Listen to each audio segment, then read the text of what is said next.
Welcome everyone to this event on justice and accountability in Nigeria. My name is Samira Daoud. I'm the Director for West and Central Africa at Amnesty International based in Dakar, Senegal.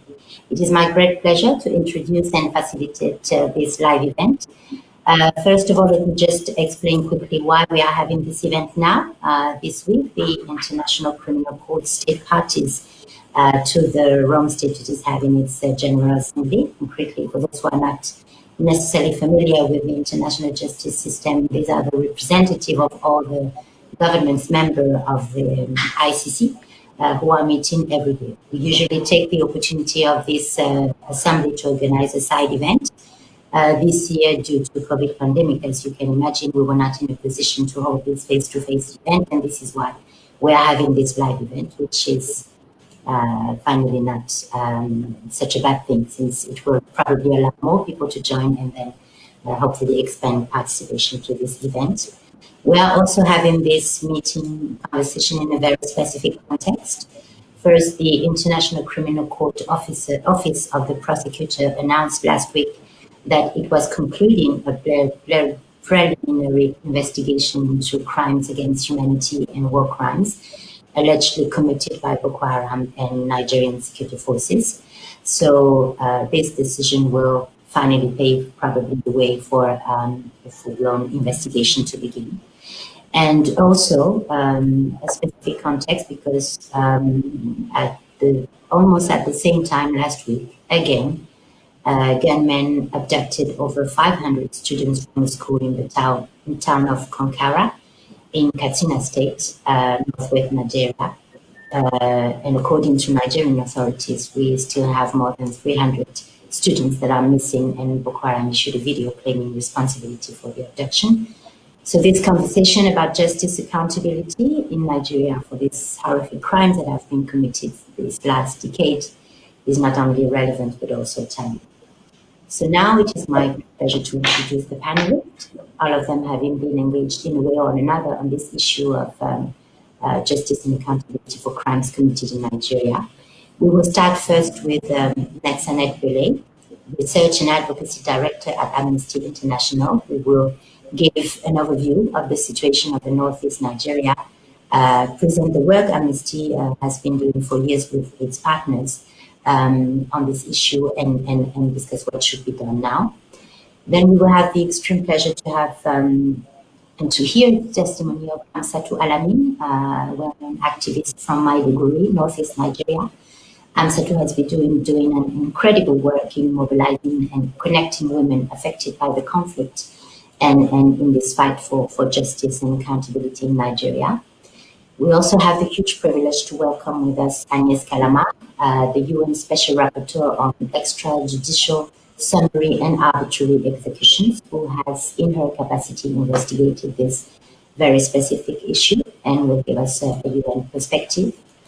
Rod Rastan, legal advisor at the Office of the Prosecutor at the ICC, has kindly accepted to join this conversation. Thank you. And he will give us some insight on this recent decision that I just mentioned. And we will conclude with an intervention from Obianuju Catherine Ude, better known as DJ Switch, who is also a very strong activist and one of the leaders of the NSAS movement against police violence in Nigeria, and that you all have probably heard about. This will allow us to make the link with the impunity for security forces beyond the context of the Northeast conflict. Last point, we will have a Q&A session after the presentation, so please don't hesitate to share your questions in the chat, and we will try to answer them in the second part of this discussion. Again, welcome everyone to this event, and now I hand over to Netsanet. Thank you. Thank you everyone for joining us. Good afternoon, good morning, good evening everyone. As indeed Samira mentioned, we're gathered here today after a major milestone was achieved in the struggle for justice and accountability in Nigeria. Indeed, last week, the prosecutor has finally announced the conclusion of preliminary examination, and that the office is preparing to request authorization from judges to open full investigation. And indeed, this is a major milestone, and it came after a decade-long delay and inaction. But at the same time, we do believe this is far from enough. We argue that the prosecutor must urgently seek permission from the judges to open an investigation, and that the investigation must start as soon as possible. We also believe there is much that can be done and should be done in parallel on evidence preservation, on protection of witnesses, and on outreach to victims in Nigeria. Why are we saying this? Let me raise 3 points in support of this. The first and most important reason is the fact that these crimes continue to be committed and with no end in sight. As Samira mentioned in her introduction, Boko Haram has killed thousands of civilians, abducted women, girls, and boys. Its members continue to loot villages, murder people who try to escape. Just last week, we've heard of yet another abduction of 500 students from a secondary school in Kankra. Many abducted in the past have been forcefully recruited as child soldiers or forced into marriage and sexual slavery. At the same time, the Nigerian security forces have committed and continue to commit serious atrocities. They have arbitrarily arrested, detained, and tortured people fleeing Boko Haram's attacks. And this is not an isolated incident. It's happening in a mass scale. People are fleeing, are screened when coming for safety, and almost all men are arbitrarily sent to military detention sites without being accused or charged of any crime. Thousands are held for months or years in inhuman conditions, where many died of thirst, hunger, or disease. Amnesty International estimates that at least 10,000 people may have died in detention already. Many women and girls in IDP camps have also faced rape and sexual violence, and Amsatu will talk more about this in her turn. And what makes it most tragic in this case is that it's the same family that is a victim of both Boko Haram and Nigerian military forces. And we've documented countless testimonies of victims, including in our latest reports published this year that looks into the situation of children and older people. So this will continue. The argument is that this will continue unless this cycle of impunity is broken, unless each and every official, each and every commander, each and every soldier sees that their day in court is numbered. The second and equally important reason is the fact that there is no justice so far and no promising prospect that the Nigerian government will ever investigate and prosecute these crimes. The prosecutor told us last Friday that the delay in concluding the preliminary examination was in part due to the priority given by her office to support Nigerian authorities in investigating and prosecuting these crimes domestically. This statement comes despite the fact that Nigerian authorities kept demonstrating year after year that they were willingly unable to do so.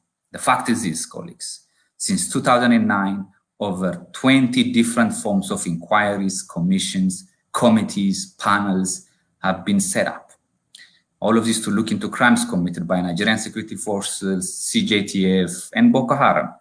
I personally engaged in the 2 recent ones, the Special Board of Inquiry set up by the Chief of Army Staff in March 2017, and the so-called Presidential Investigation Panel established in August 2017. And what a waste of time it has been for victims who have high hopes of these proceedings. Despite much posturing, these inquiries was never intended, designed, or conducted with a view to result in criminal prosecutions, and the reports were never made public. And the same can be said with respect to crimes committed by Boko Haram. Despite the facade, the reality remains that many victims of Boko Haram have not seen any meaningful justice. Authorities claim that hundreds of Boko Haram suspects were prosecuted and judged in mass trials held in 2017 and 2018. But there is overwhelming evidence, colleagues, that these were grossly unfair sham proceedings. They're organized mainly to establish legal cover for thousands of people who have already spent years in unlawful detention. And none of these so-called mass trials targeted the high leaders of Boko Haram or those who perpetuated actually crimes against people. Most of these individuals, in fact, appear to be civilians caught in crossfire, charged with minor offenses such as having sold a motorbike to a Boko Haram member or having concealed information from authorities. So this delusion has to stop, whether it be in the Northeast, Zaria, or with respect to the killing of protesters in the streets of Lagos.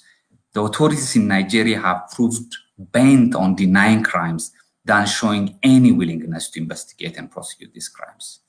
We note the prosecutor has stated she looks forward to further constructive dialogue and exchange with authorities. Indeed, it's the right thing to do so, to demand action and cooperation from Nigerian authorities, and we wish her all the luck on this regard.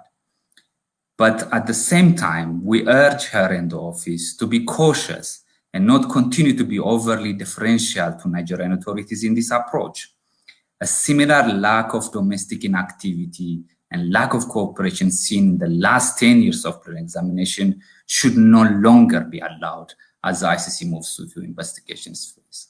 And the third and equally important reason is that further delay will sabotage successful prosecution of crimes in the future. Every day of delay affects the chance of successful prosecution. And this is not an abstract notion when it comes to Nigeria. We've seen it from Zaria to Lagos, Maiduguri to Bama. There have been several instances where evidence destruction and intimidation of witnesses has happened.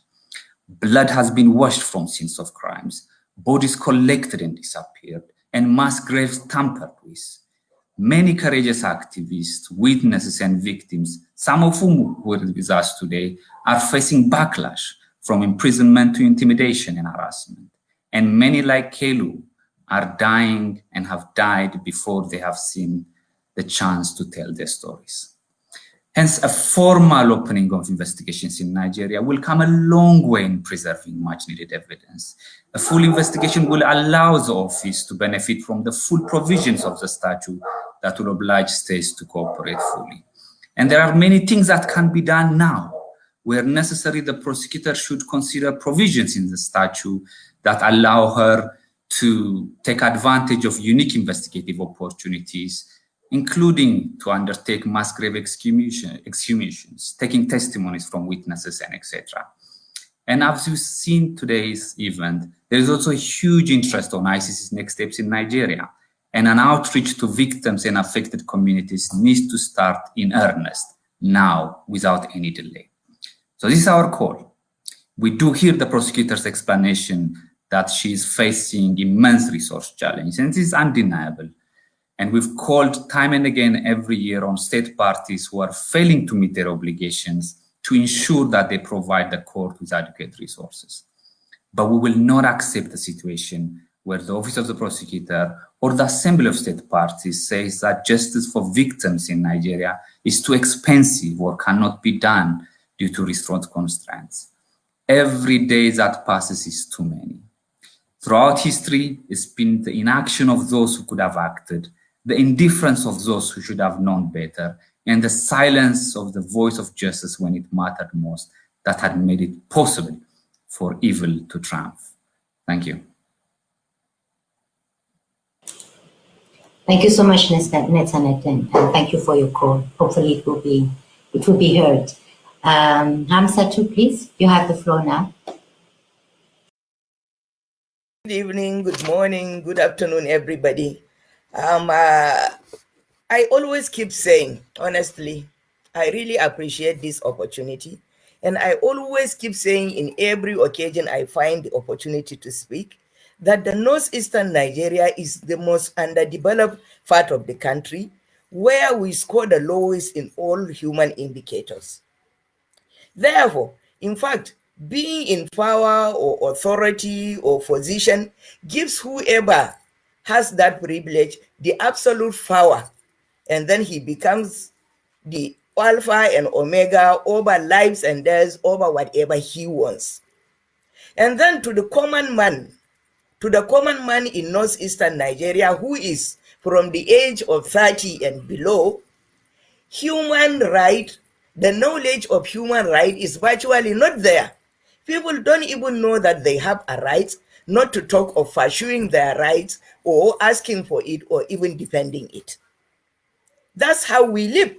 Hence, in fact, whoever assumes power, he does as he wishes, he loses our common resources as he wishes, becomes very powerful, so that even if workers' salaries are paid, you will find people are praising that person as if he gave it out from his own pocket.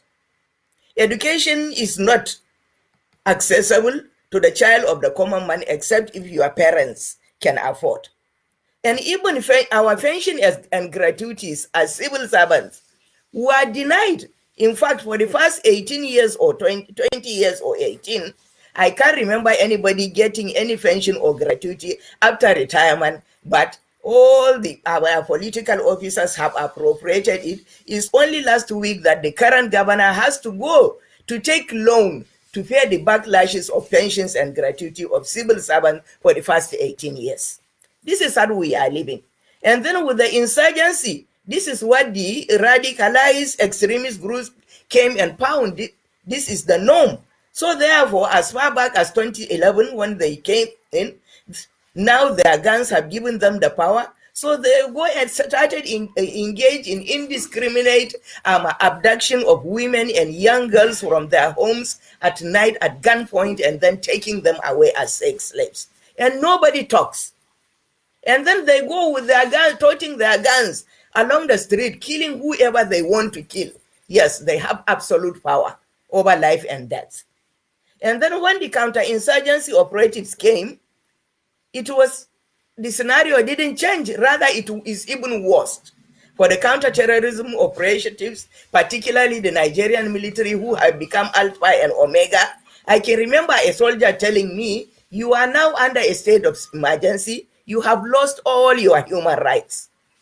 Hence, they can go to the market, close the gates of the markets, select who they want to keep there, and then start shooting them indiscriminately, massacre them and pack them, and then go and then bury them in mass graves.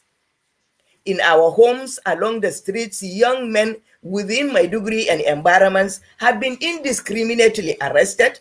In fact, now we are rehabilitating the mothers of such victims of disappearances. We have almost 8,000 of such mothers that we registered within Maiduguri alone who are looking for their children who were arrested by Nigerian military.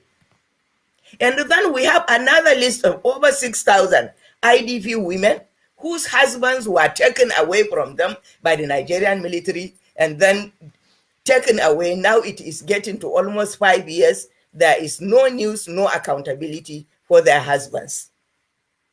We have not even talked about young children, boys and girls, who are detained with their parents within the military detention facilities. Many of these children may have been abducted or even secluded when Boko Haram takes their territory.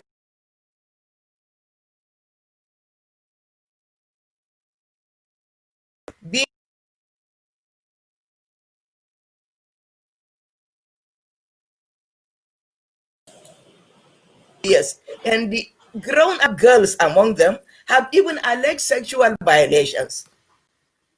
And then when the women of these young women men who are also abducted, some of them sexually abused by Boko Haram, whenever they are rescued too, even before they were brought to the military detention facilities, along the way in the bushes, they suffered these sexual violations throughout, and then they will be kept in that facility for more than a year. Some can tell you up to 2 years, and then being sexually violated day and night by even the state actors. Because many of the women in my network will now tell you Nigerian military is worse than Boko Haram. So therefore, this is now the scenario. Now it is getting into almost 11 years, with about 9 years, people in fact clamoring for accountability, asking for the whereabouts of their loved ones who have been detained and disappeared and who have been abducted, radicalized, and turned into fighters by Boko Haram. But there is nowhere ever, in fact, except when Buhari came to power during his first tenure, that he instituted a single judicial committee of inquiry, where, in fact, they just artificially heard some of the cases, They could not, in fact, listen to the cases of these women until after a lot of allegations assisted by international partners that we were called to go to Abuja to go and testify. And when we testified, to date, the findings of that investigation is nowhere. And then even to the international community, the efforts of international community has no effect in Nigeria because of impunity. Yes, Her Excellency Agnes Kalamad was in Maiduguri. In fact, this woman stayed for 1.5 days collecting testimonies from, in fact, eyewitnesses and relatives and then victims about the atrocities committed on them by the Nigerian security officials and then some by Boko Haram. She documented her result and then, in fact, wrote a beautiful report in Nigeria. What happened when the report came out? Days after the report had been released, the presidential spokesman, Garba Shehu, came out and commented on the report, but he was completely silent on that aspect of the Northeast Nigeria, as if the Northeast is not part of the country. That report was swept under the carpet. So what hope and future does the common man in Northeastern Nigeria has? So therefore, when recently we heard the ICC is going to open an investigation, honestly, we are excited, we are thrilled, because the level of impunity in that part of the voiceless society is beyond what one can imagine. It is rather better imagined than seen. So we all, and then when this, even our youth volunteers who we clamored for to come and then intervene to the rescue of the ordinary civilians, this youth sacrificed their lives as civilian JTF vigilantes, took up local arms and went after the armed Boko Haram. Many of them have been killed. Many of them are living with permanent disabilities. And now when they succeeded in bringing about the leadership camp, this young man, greater percentage of these young men have taken to the footpaths of the soldiers and started committing atrocities against the very people that they sought to defend and then rescue from the atrocities of Boko Haram and the Nigerian soldiers. So impunity surrounds us all over. Impunity has become a norm. Impunity has become part of life in that part of the country, as if there are no authorities, as if there are no government, and then fear of God does not even arise in the context in which we live. So therefore, now the ICC coming up to impact with a resolution that they want to open investigation, we believe they are a godsend. This is a godsend intervention, where, in fact, for the first time, the voice of the common man has been heard and then action is initiated. We just pray that this will be practicalized and then investigation carried out. I'm not even surprised the way Nigerians, in part, whoever is in power or whoever is in authority in Nigeria keeps looting public resources and then amass wealth, because perhaps that is what gives them the impunity. They feel having all the money, having all the influences and power gives you absolute power over the lives and death of God's creations.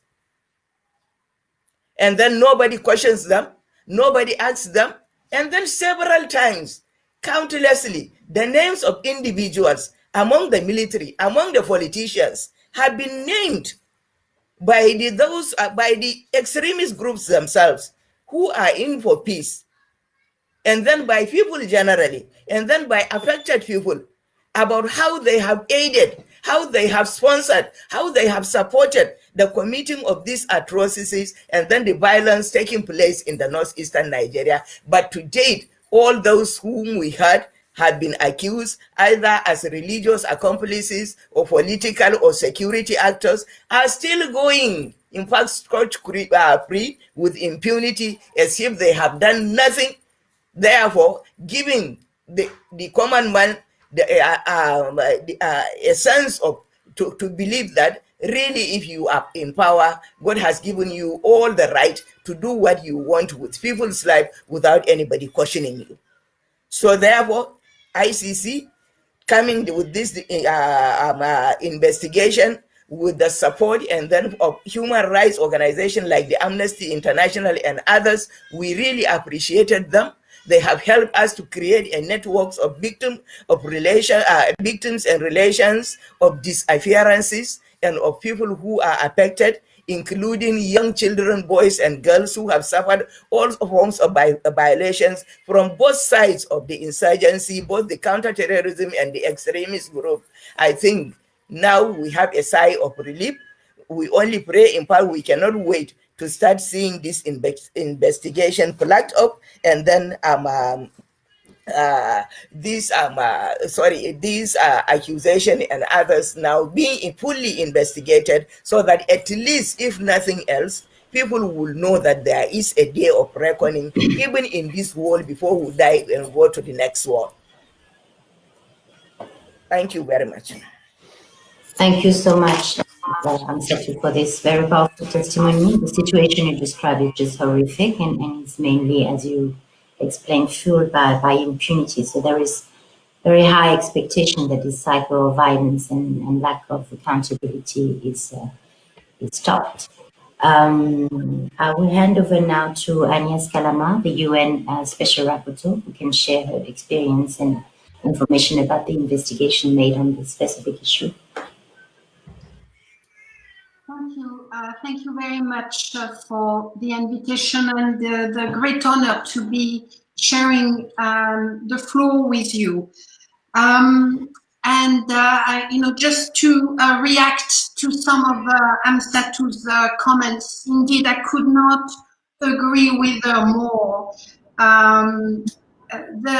My report, or my preliminary report, has indeed been largely swept away, and I have rarely been to a country or engaged with a government that was so reluctant to respond back. It is not as if the Nigerian authorities have been particularly aggressive towards me. In fact, compared to others, they have been pretty decent. But there is simply no interaction, no meaningful dialogue over my findings. I have sent a number of communications to the authorities with specific questions during my mission a year ago and afterwards, and there has been no response thus far. So it is quite remarkable, the capacity of the authorities, it seems, to largely ignore, turn away, and move on, basically. That's at least the impression I have had based on my mission there and the aftermath of my mission. The more analytical finding that I would like to share with you is my extreme concern for what I have found. And therefore, I was glad that the ICC took the decision that it took, even if it took them 2 years to take it. I've described what I've found as amounting to an injustice pressure cooker, with situations simmering almost in every region, or in every region that I have traveled to. We've already heard about the situation in the Northeast, so I may not go back to that too much. And Amsatu, it's not because I want to neglect it, but it's because we have so little time. But there's absolutely no doubt that the armed conflict is in the Northeast, is a major pressure cooker. It's a national and a regional pressure cooker, if not an international one. 1 year after my visit, I have continued to monitor the situation, and while I thought there were some positive steps taken towards the beginning of 2019, the situation since then has clearly deteriorated, and the security strategy that has been adopted for a year or so, which was very much criticized when I was in Nigeria. That strategy is proving to be extremely negative in its impact on the population. And we've had very bloody examples of how such a strategy is not conducive to the security of the populations. But there are, of course, other conflicts in Nigeria, and while they may not amount to an armed conflict in the traditional sense of the word, although that's certainly something we can debate, they are low-intensity conflict with a tremendous amount of violence and indeed killings. There is the conflict in the Middle Belt opposing the Fulani herders and the farming communities. There is the repression of the indigenous people of Biafra, the repression of the Islamic movement of Nigeria, the so-called cultism in the oil-producing southern state, the situation in and around Lagos in the river state and elsewhere, all of which are producing their own dynamics, largely historically rooted, and huge human rights violations. And on top of those localized form of violence, we have national patterns, countrywide patterns, which includes the widespread insecurity, including because of violence and lethal force used by the police and the militaries. There is very few, if any, effective investigation carried out in the violations committed by the security forces. There is no or very few meaningful prosecution taking place, and overall a militarization of policing, which has not been conducive at all to security. In fact, it has seen an increase in insecurity. What I have found as well when I was there, which alarmed me, but there too it is historically rooted, is a high level of resentment and grievances. Most of it, or a lot of it, is being expressed through what I have described as toxic ethno-religious narrative, and indeed what would be described in the current language of counterterrorism as so-called extremist ideologies, which are not just what we may find, in fact, in the Northeast. So there is a general and a generalized breakdown of the rule of law, and that has extreme and acute consequences for the most vulnerable and impoverished population of Nigeria, as it has been documented thus far. Some have argued when I was there during my mission that, yes, that may well be true, but Nigeria can manage that. It has managed very difficult moment in its tumultuous history. It has even managed to go beyond the military rule and a very, very bloody conflict earlier on in its independence. What I would like to insist upon at the moment, and as a way, I think, of further contextualizing what we are talking about, is the fact that there are three broader contextualized factors which are extremely worrisome, in my opinion. The first one is the nationwide population explosion. That is a very specific characteristic of Nigeria, and one against which the government has done very little, seemingly, to tackle, but that in itself should be a source of worry, because it is also taking place alongside a second issue, which is the increased rate of extreme poverty. Nigeria is holding the dubious, extremely negative record of being one of the few, if not only, countries in the world whose rate of extreme poverty has increased, even though the country itself has gone into the so-called middle income country.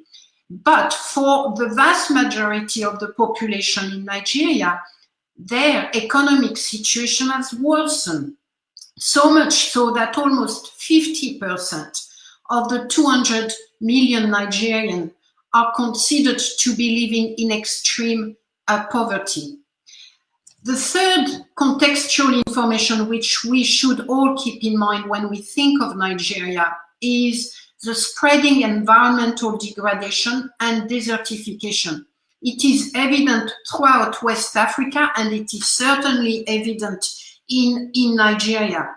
Throughout my mission, I was made aware of that degradation and of its impact on people's livelihood, on people's resources, and on people's culture, on people's way of life. And I can assure you that there is no doubt in my mind that the failure to respond to that environmental degradation is no doubt feeding many of the conflicts we are talking about right now.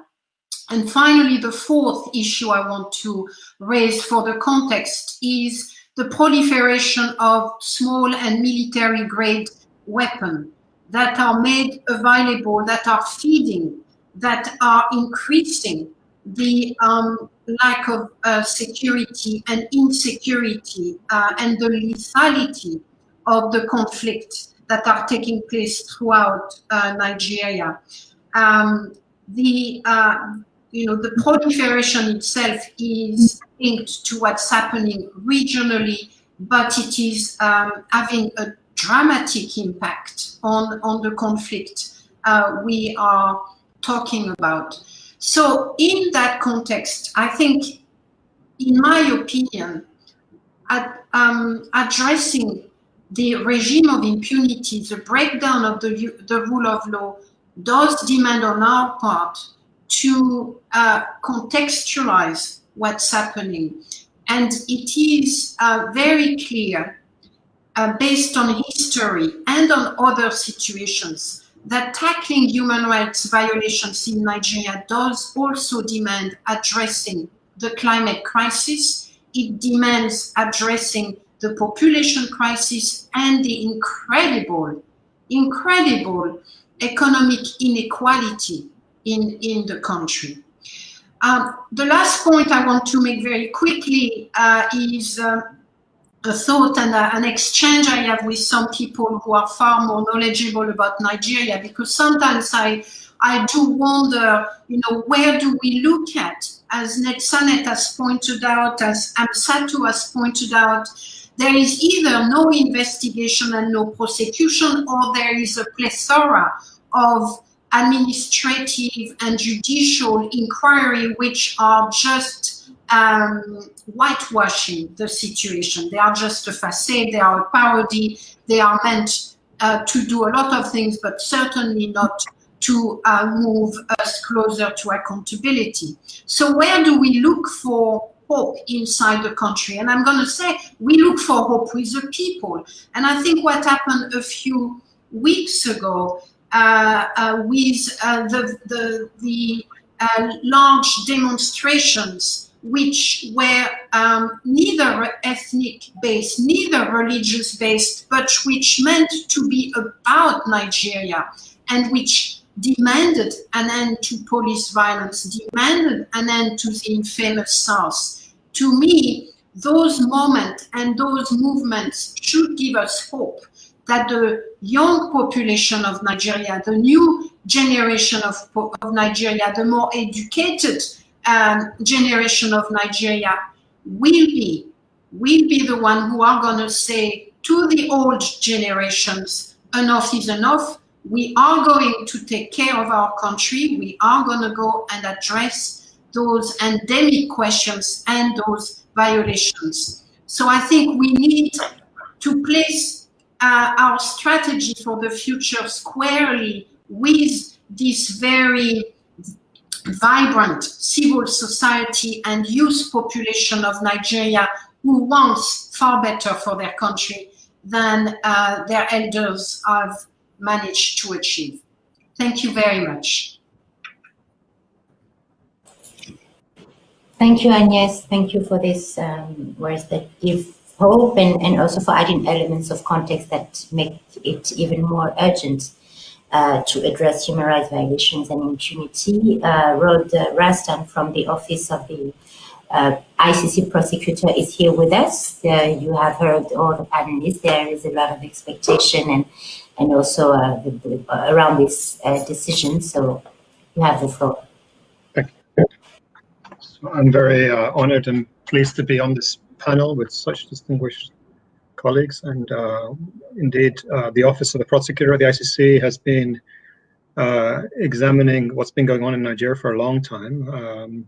We call this phase before we open investigations preliminary examination. It doesn't mean anything to, I think, most people, but it just means that it's a stage where we're determining whether we should open investigations. And it didn't take us long to conclude that crimes were committed within the court's jurisdiction. So the court deals with war crimes, crimes against humanity, and genocide. And the crime of aggression more recently has been adopted. So already in 2013, we concluded that crimes have been committed. At that time, our conclusion was focused on alleged crimes by Boko Haram, but in subsequent years, we updated it, and we also included our findings with respect to the Nigerian security forces.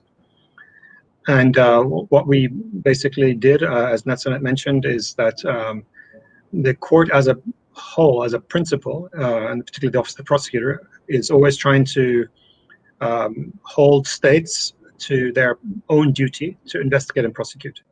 And our system is set up, as you know, as a complementary mechanism. We're supposed to step in if the national response isn't effective or isn't genuine. So the position we took, as we do with with all states, with Colombia, with Kenya, with Afghanistan, or across the board, we try to promote national proceedings. And of course, we engage in a dialogue with the Nigerian authorities. I know we've been criticized for doing that for too long, or that some people feel that dialogue was not a good idea. But certainly on our side, we have always sought to try to create incentives or to offer if you like, the threat of the ICC intervening in order to create a momentum domestically to have national responses. So we call this dual aspect of working in partnership with states, but also being vigilant. If they don't act, then we should act. And I think certainly our conclusion after this long period is that although we've engaged in many missions and we have worked with the prosecuting offices and we've seen some progress, and of course the Special Rapporteur Agnes Kalamard also mentioned some of the progress she's seen as well in her reports. We've seen some progress, and certainly we continue to encourage that. And I think the fact that we have concluded shouldn't be a sign of discouragement for those people within the justice system that are seeking to bring accountability, and we continue to encourage that. But at the same time, we also concluded that in terms of what we would look at in terms of alleged war crimes or crimes against humanity, the national proceedings as they exist didn't seem to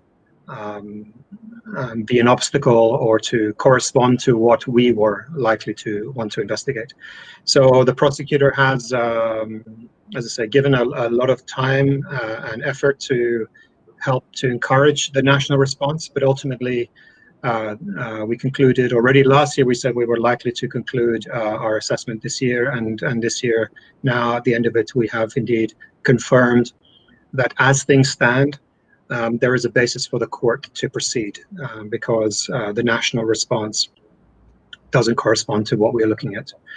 Now, at the same time, of course, as Natsana mentioned, we will continue to encourage the authorities to do proceedings. If our announcement acts as some kind of a spur, an incentive to galvanize a national response for accountability, then of course we welcome that and we continue to support that.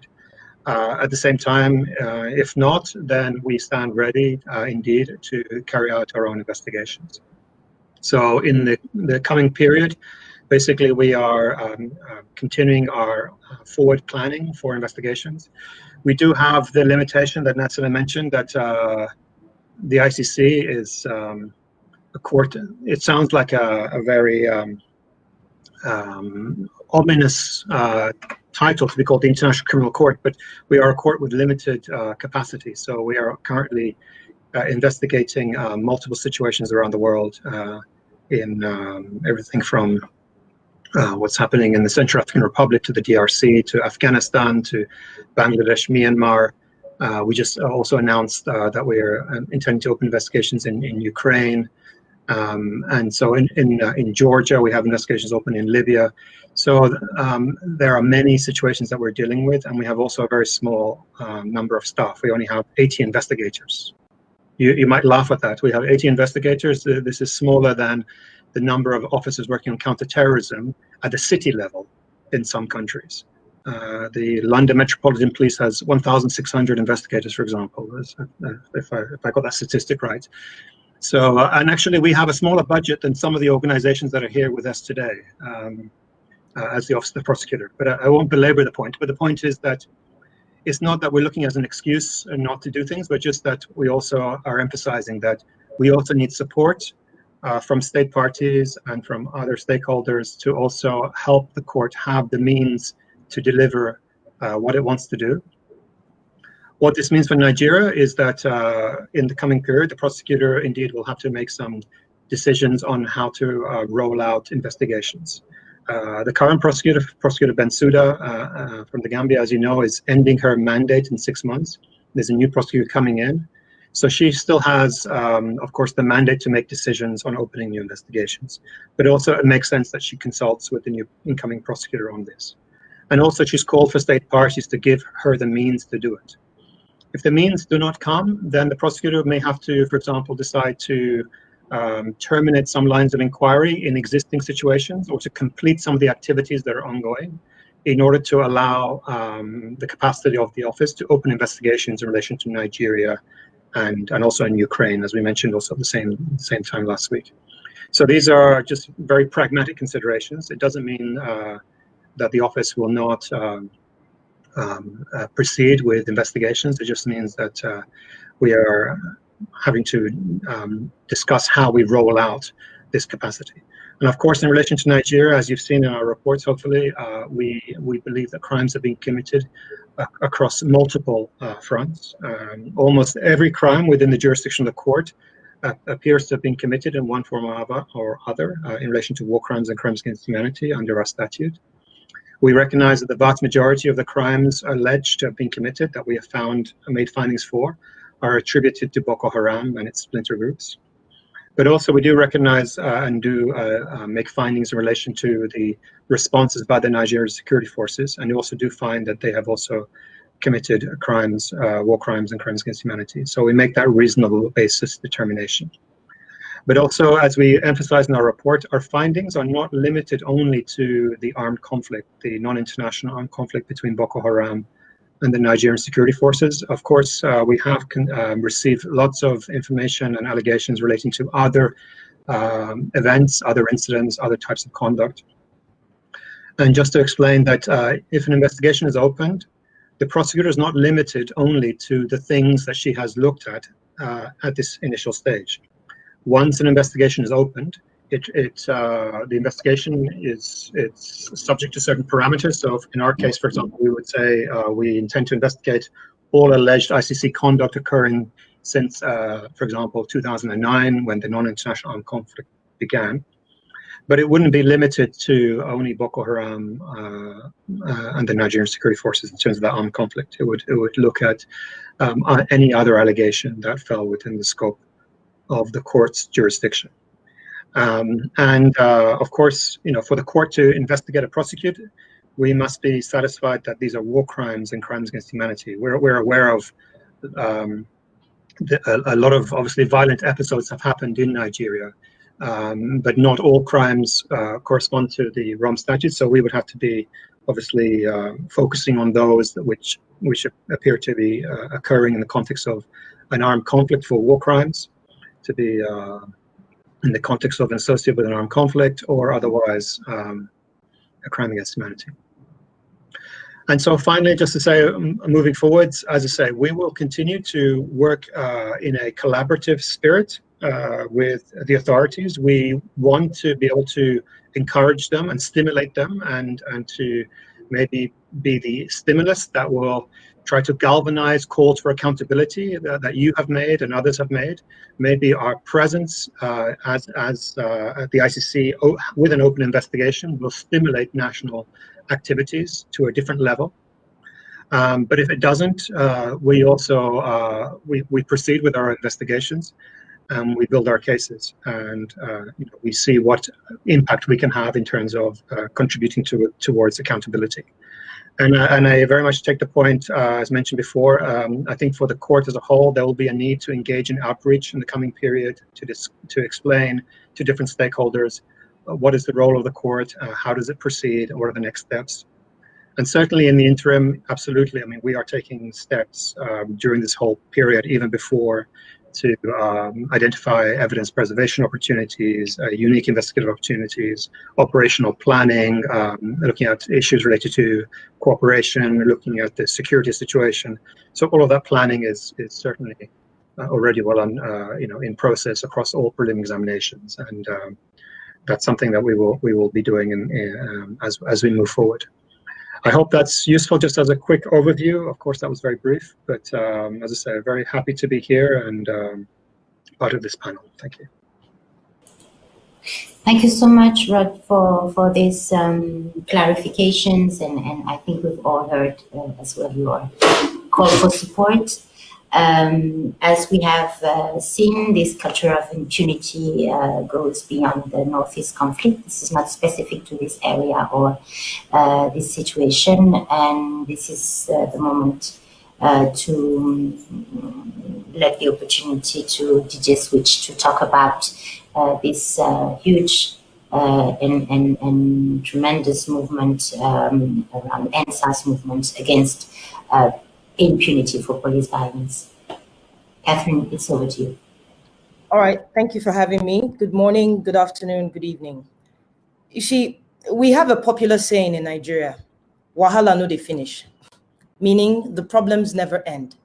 You see, I grew up in a family of 8 where my parents really had their hand full. They worked to give us the best they could afford: education, Medicare, food, allowances, most importantly, a home. My parents taught us how to respect each other's differences, understand each other, stand for each other, and protect each other. I must say, my brother did take a lot of the blame for my many mischiefs.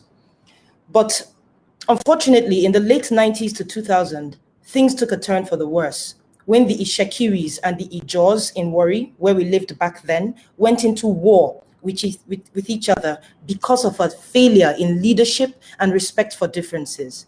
Many were displaced from their homes and killed. My parents lost a lot, and I had to grow up real quick. This was my first real encounter with insecurity, a lack of accountability, and irresponsibility. Nigeria is home to over 200 million brothers and sisters that are beautifully diverse in tribe and faith. But we lack education, a functional health system, electricity, we lack jobs, security. The basic things that any parent, guardian, and in this case, a leader should provide so that we can achieve our ambitions. Instead, these basic things have been weaponized by our leaders and used against us, used to lure us to do their bidding, used to oppress us, keep us too hungry to be angry, used to kill us. So, dear Agnes, it was indeed hopeful to see the new generation of Nigerians stand up for Nigeria, not religious or tribe-based. But if we don't act, this new generation will be haunted like myself, wiped out, or succumb to the will of a dying generation.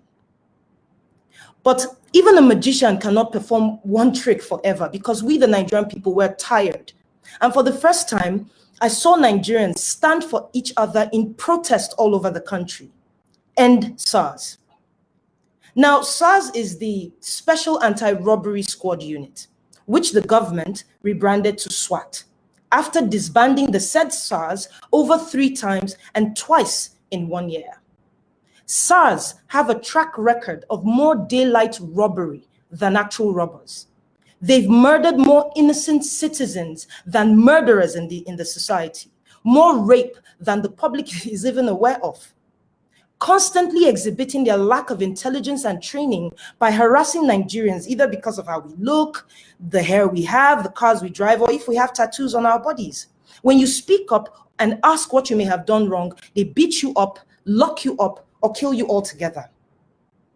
Now, this gave birth to a movement, End SARS, a movement against police brutality, which has since become a much bigger movement against bad governance. And the reason is simple.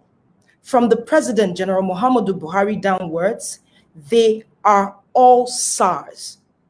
You see, because this is a government, yes, that would rather silence and kill its citizens rather than be guided by their concerns and their cries. Hide COVID-19 palliatives, mind you, that were donated rather than feed its people. One that would rather spend quality time with his cows rather than address its citizens. The same government that chose to inject rogue elements into peaceful protests rather than protect its people, but choose to coddle terrorists. It is the same government that froze the accounts of protesters and seized passports, but cannot seem to trace the accounts that sponsor terrorism. It states in the Constitution that the security and welfare of the Nigerian people is the primary purpose of the government. But on the 20th of October, 2020, the Nigerian Army, sanctioned by the government, stormed the Lekki toll gate in what I call a first wave of assault. No warning, no dialogue, just guns blazing, shooting into a crowd of the bravest set of people I have ever met. Braver than the men and women trained to be brave, braver than the government officials who sent them there. They shot at us with live ammunition. We braced ourselves, we screamed, we sang, we cried, all while waving our Nigerian flags. You see, as I witnessed people die, I truly believed we would all die. And so I started to live broadcast the insanity on Instagram, and I am not the only one. In a matter of minutes, dreams and futures were lost. Nigerians killed unprovoked. But the commander of the 65 Battalion, Salisu Bello, claimed to have given us water and drinks that night. But that is not even on the same continent with the truth. I have a clip recorded from the live broadcast where you can hear me asking Bello why they were shooting at us with live ammunition. His response was that my coming close to him poses a threat to him and he will act accordingly. Is this the act of someone who gave us water and drinks?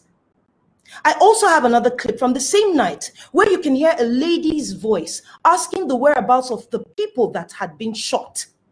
Further proof that the bodies we saw were taken away by the army present. The army claimed to have cared for us. But when the Nigerians that were on that live, when they called ambulances to assist us at the toll gate, they were stopped and asked to turn back by the army. We were forced to have a crash course on medical procedures, attempting to extract a bullet from the leg of a protester until one ambulance came from the back. So please tell me, what then was their intention if not to kill us? At this point, we had counted 15 bodies. A few hours later came the second wave of assault by the Nigerian police with the same modus operandi, killing, injuring those of us left at the toll gate. The same police also shot at us the next morning. Now listen, this is just one incident. There is Obibo, there's Mpo, there's Zabamari, many more. The Nigerian authorities under the poor, corrupt and misguided leadership of President Buhari, down to his cohorts, Governor Jide Sanwo-Olu, General Takar Buratai, Brigadier Taiwo, F.O. Omata, Lai Mohammed, and many more. They have all tried severally to deny these events, while in the same breath contradicting themselves. This government continues to fail in doing its duty as what I would have called an elected government, if that was not riddled with corruption itself. And so today, I urge you, as members of part of the global governing body and other members not here present today, to take necessary and swift actions in ensuring justice is served to the Nigerian people. Through your investigations, I believe you will find ample evidence to bring charges against the elements in the Nigerian government. Please, please do not continue to place us at the back burner or say we are not a priority. Do not turn a blind eye to a nation with immense potential to be on the world stage if only these potentials are harnessed and not killed off. As Nigeria is a member of the United Nations, which says membership is open to all peace-loving states, it is evident in that statement alone the state of Nigeria has failed.